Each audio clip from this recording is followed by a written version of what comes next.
In a quiet village nestled in a valley of rice fields and flowering trees, the people had a beautiful tradition. Every year, at harvest time, they held the Festival of Lanterns. It was said that for every lantern lit with true gratitude, a blessing would return to the village in the coming year. For generations, families gathered in the main square, each carrying paper lanterns they had made by hand. They wrote words of thanks on the sides, for good harvest, for family, for health, for love. When the lanterns rose into the night sky, they drifted like stars, reminding everyone to count blessings, not worries. But over time, the villagers became busy and proud of their progress. The new generation built bigger houses, traded rice for gold, and worried more about gaining wealth than giving thanks. The Festival of Lanterns shrank each year. Some people no longer bothered to write words of gratitude on their lanterns at all. They lit them quickly just for show. One year after the festival, a terrible storm struck.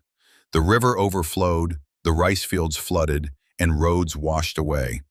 People grumbled in the muddy streets, asking each other, "Why have the gods abandoned us? Why no blessings this year?" In the midst of the ruined fields, an old widow named Leon sat alone at her gate, folding bits of torn paper. She had lost her house to the flood, yet her hands moved calmly, making a small lantern from scraps. A curious boy named Tama came running by. "Grandmother Leanne, why are you making a lantern now? The festival is over and the sky is dark with storm clouds." Leanne smiled gently. "I am thankful I still have my hands to work and a heart to hope. Gratitude lights the way, even when no sun shines." Moved by her words, Toma found scraps of paper too. He wrote, "I am thankful for my mother's hugs."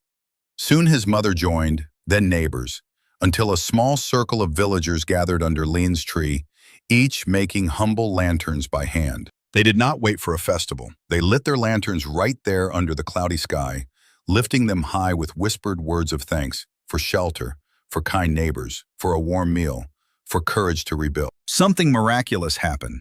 The wind that had howled for days calmed to a gentle breeze. The rain paused. Lantern after lantern rose and drifted into the mist, their glow reflecting in the villagers' hopeful eyes. When the dawn came, the clouds parted. The villagers, inspired by Leon's simple gratitude, worked together to rebuild homes, clean the riverbanks, and plant new seeds. They shared food and tools without complaint.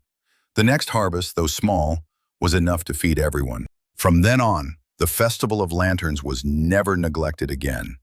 No one skipped writing a word of thanks on their lantern, from the richest merchant to the poorest farmer.